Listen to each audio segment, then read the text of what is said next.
खम्मा घनीसा आज प्रस्तुत करती हूँ जयपुर ट्रिप की कुछ झलकियाँ। अभी हम जिस बाज़ार से गुज़र रहे हैं इसको कहते हैं जौहरी बाज़ार। वैसे तो हम कार से ट्रैवल कर रहे थे, लेकिन हमने एक रिक्शा लिया जिसने हमें जयपुर के कुछ खास जगहों को घुमाया। तो सबसे पहले हम जाते हैं द सिटी पैलेस। इस पैलेस को महाराजा सवाई जय सिंह ने बनवाया था और आज भी इसका कुछ हिस्सा रॉयल फैमिली यूज़ करती है। हर तरफ इतने खूबसूरत दरवाजे, आंगन, इतनी डिटेलिंग के साथ काम किया गया है ना कि बस देखते ही रह जाओ। इस पैलेस के अंदर सोविनर शॉप हैं, तो कहीं रेस्टोरेंट्स हैं, हिस्ट्री हॉल है, एंटरटेनमेंट के लिए कठपुतलियों का डांस भी है, राजस्थानी फोक डांस भी है। तो ऐसे काफ़ी चीज़ें यहाँ पे प्रदर्शित की जाती हैं। और यहाँ रखे हैं चांदी के बड़े बर्तन जिसमें महाराजा विदेश अपने साथ गंगा जल ले गए थे। और यहाँ की झूमर आप देख सकते हो, इंट्रिकेट डिज़ाइन देख सकते हो सीलिंग पर। फिर हम गए यहाँ के रेस्टोरेंट में जिसका नाम था द सरवाटो। जैसे ही हम अंदर एंटर हो रहे थे ना, यहाँ पे कुछ पेंटिंग्स लगी हुई थी, कुछ फ़ोटोज़ थी जिसमें मैंने देखा कि गायत्री देवी जी की फ़ोटोज़ हैं और कुछ राजघराने के मेंबर्स की फ़ोटोज़ हैं ब्रिटिशर्स के साथ। एक फ़ोटो में मुझे ओपरा विनफ्रे दिखी। जैसे जैसे हम आगे बढ़ते जा रहे थे तब समझ आया कि रेस्टोरेंट ग्राउंड फ्लोर में नहीं है, टॉप फ्लोर में है। तो फिर हमने खाने का प्लान कैंसिल किया और बाकी चीज़ें देखने चले गए। तब हम पहुंचते हैं हिस्टोरिकल हॉल जहां थी कुछ झलकियाँ राजघराने की। यहाँ पर तोप के कुछ शोपीस लगाए गए थे जिससे बहुत अच्छा लुक आ रहा है। जैसे कि मैंने आपको बताया था कठपुतली डांस भी होता है, तो ये रही वो जगह। अब हम पहुँचे हैं सभा निवास में जो सिटी पैलेस जयपुर का एक बहुत ही खास हिस्सा है। यह जगह पहले राजाओं की बैठक के लिए इस्तेमाल होती थी। यहीं पर महत्वपूर्ण फैसले लिए जाते थे और दरबार लगाया जाता था। जैसे ही आप अंदर जाते हैं सबसे पहले इसकी भव्यता आपका ध्यान खींच लेती है। यहाँ पर राजघराना से जुड़े हुए कुछ राजा महाराजाओं की फ़ोटोज़ हैं। ये रहा सिंहासन और यहाँ पर एक स्क्रीन चल रही है जिस पे पुराने इवेंट्स को दिखाया गया है। यहाँ राजा महाराजाओं की कुछ पेंटिंग्स लगी हुई हैं जो कि यह दिखाती है कि इन्होंने कितने दशकों तक यहाँ राज किया।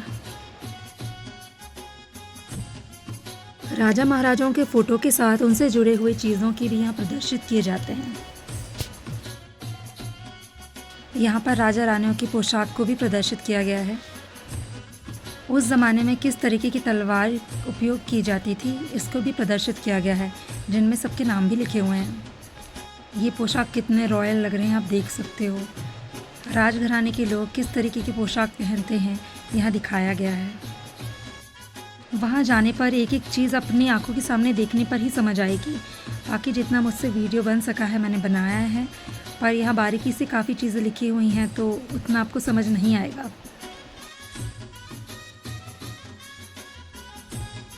आप यहाँ देख सकते हो ये अंग रखा है, उसके साथ ओढ़नी भी है और साथ में साफ़ा देखिए जिस पे कलगी लगी हुई है, जड़ाऊ कलगी। ये कुछ ब्रोचेस हैं जिसको शेरवानी पे लगाया जाता है। और ये छोटे बच्चों के कपड़े हैं, जैसे कि कहा जाता है जो राजघराने के कुंवर होते हैं उनके लिए ये कपड़े बनाए जाते हैं।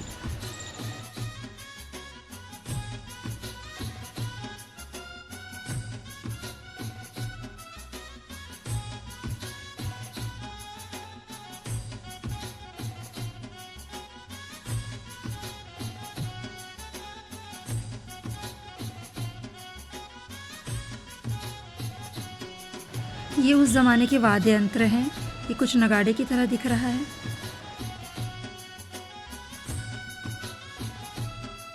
पुराने ज़माने की फ़ोटोज़ देखना कितना अच्छा फील कराती हैं। 1818 में महाराजा जगत सिंह द्वितीय ने ब्रिटिश ईस्ट इंडिया कंपनी के साथ संधि कर ली थी, जिसके बाद जयपुर एक रियासत बनकर ब्रिटिश संरक्षण में आ गया। आपको यहाँ हर एक कोने में रॉयल्टी फील होगी।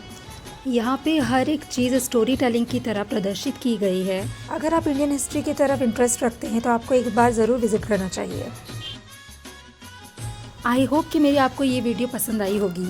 अगले ट्रैवल ब्लॉग के लिए आप मेरे चैनल को सब्सक्राइब कर सकते हैं और नोटिफिकेशन बेल दबाना ना भूलें। फॉलोवर्स बढ़ेंगे तो चैनल मोनेटाइज होगा और जब मोनेटाइज होगा और पैसे आएंगे तो वो सारा पैसा मैं चैरिटी पे देना चाहती हूँ। इसलिए आप सभी मेरे चैनल को सब्सक्राइब करें। Thank you.